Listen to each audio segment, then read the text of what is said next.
Once upon a time. Wait, no, I better show you. Look, this is a video from 1997. You can see a newborn baby hanging for a long time, clinging to an object. The child doesn't know what's happening, but their fingers and reflexes work flawlessly. This is something we inherited from our ancestors. In ancient times, this was apparently important and necessary. If you loosen your grip, you die. But we're not the only creatures on the planet with secret abilities. Today, you'll learn where the off button is in your cat, why monkeys lose control seeing themselves in the mirror, and how to force a spider to forget how to spin his web. Time to roll.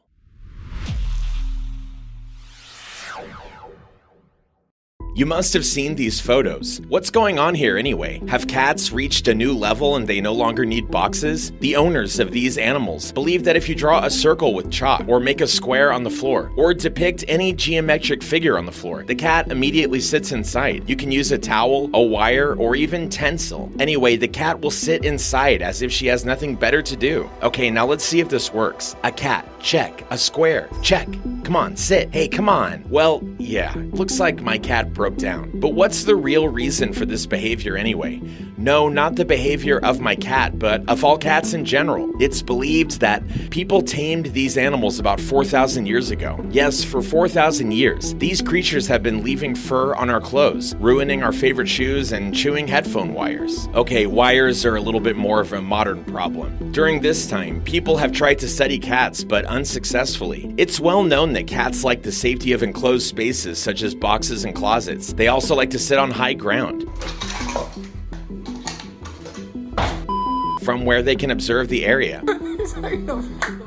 Hold on, Willie, slow it down, okay? Let's face it, even scientists who specialize in cats don't have a definite answer to what's going on. But there is a lot of speculation. Most likely, it's not about the shape of figures, their location, or even the material. It's about the smell. Cats love to explore new things and often do so with the help of smell. So for them, a circle on the floor is not a circle at all, but just a place that smells differently. And if the smell is changed, they feel like they should sit down next to it and see what happens next. However, if you know the secrets of the cat's brain, you can not only make your pet sit in the right place, you can even turn off your cat.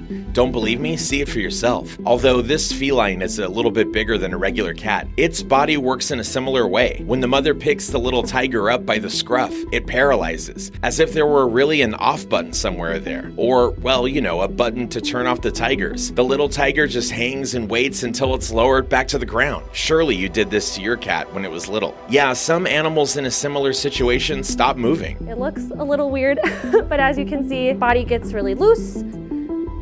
As soon as you let go, as you can see, not painful. Why?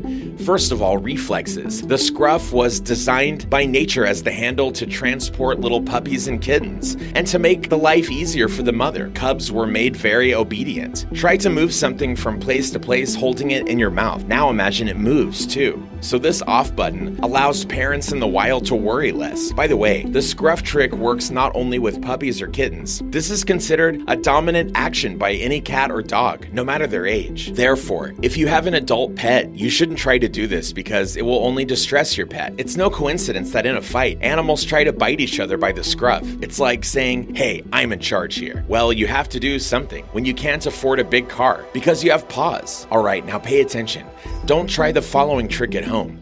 You can turn off your cat without consequences, if you don't have a tiger at home, of course. But the following trick can certainly cost you your life, or at least a hand, or a pair of fingers, because it's an attempt to hypnotize an alligator. Strictly speaking, this is not exactly hypnosis or a trance. You just interrupt the connection between the inner ear of the animal and his brain.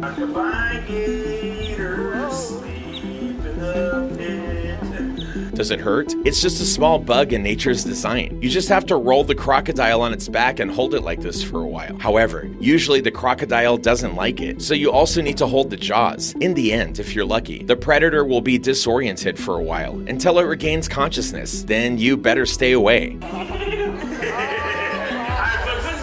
In fact, few people can say, I love crocodiles so much.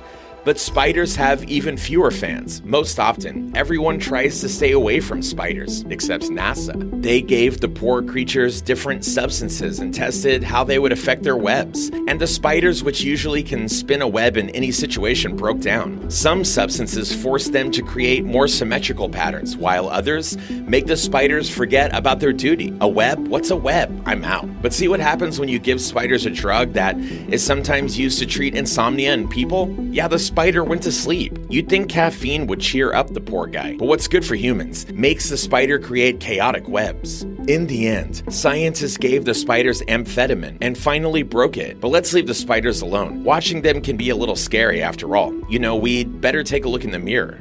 Although sometimes, there are really scary things there too, especially on a Monday morning. But in general, mirrors are one of the most common items in our life, and it'd be hard to imagine our life without them. In animals, everything is different. For example, dogs, despite their intelligence, can't easily recognize their reflection. But some dolphins, elephants, and big monkeys easily cope with this really difficult task. And I'm not even kidding when I call it complicated. It takes 18 to 24 months for human babies to understand what they're seeing in the mirror. But the animals I mentioned can do it faster. However, some animals believe they're seeing their partner in the mirror, or an enemy. Fighting with a mirror is a common thing. There are so many reactions that it seems that they depend on each particular individual. Some animals can get used to mirrors that they even get upset when they're unable to see their reflection. And this isn't even the Mirror of Erised from Harry Potter, probably. What else can be considered an integral part of human life? For example, in the morning you look in the mirror when you're getting ready, then you go out, and let's say you sit behind the wheel.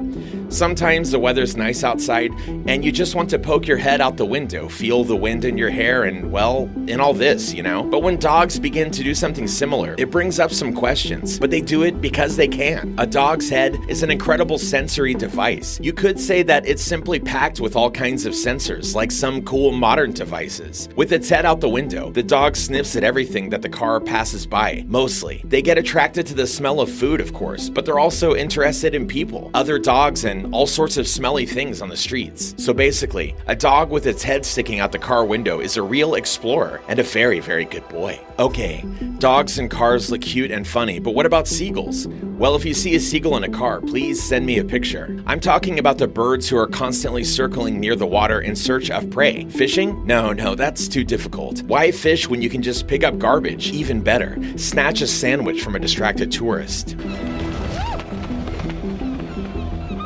These insolent, gluttonous creatures who pretend to be birds, I mean seagulls, not tourists. Well, seagulls adapt to the urban environments better than any other animal. They're able to see food at a distance of 50 meters and quietly snatch it right from your hands in less than a minute. Oh, just remembered, we talked a lot about cats today. But I forgot to mention one important and quite funny moment, the feline reaction to catnip. If you have a cat, you can imagine how it goes. If not, then it's something like this. It's a kind of animal alcohol that makes cats go crazy for a few minutes. They roll on the floor, lick and bite plants, purr loudly, maybe sing obscene songs in feline language. All this lasts for maybe 10 to 15 minutes. Then they sober up and probably feel a little awkward. By the way, catnip affects both domestic cats and lions. So if you're being chased somewhere in the savannah, you know what to do? Researchers suspect that catnip targets the happy receptors of the cat's brain. Apparently, this has developed over the years of evolution. It happens because of essential oils, and yes, even if your pet goes crazy, this plant is considered harmless, and it's not addictive either. When the essential oils of catnip are inhaled by the cat, the hypothalamus, a special part of the brain, receives a signal. It's this organ that generates such an interesting reaction. Catnip makes some cats calmer, while others, usually males, become more aggressive. Basically, again, it's like alcohol, so if you suddenly want to have a glass of wine but don't have any nearby, just give it some catnip and step away. In this part of the video, I usually say something clever, to remind you about the fact that we really need your likes,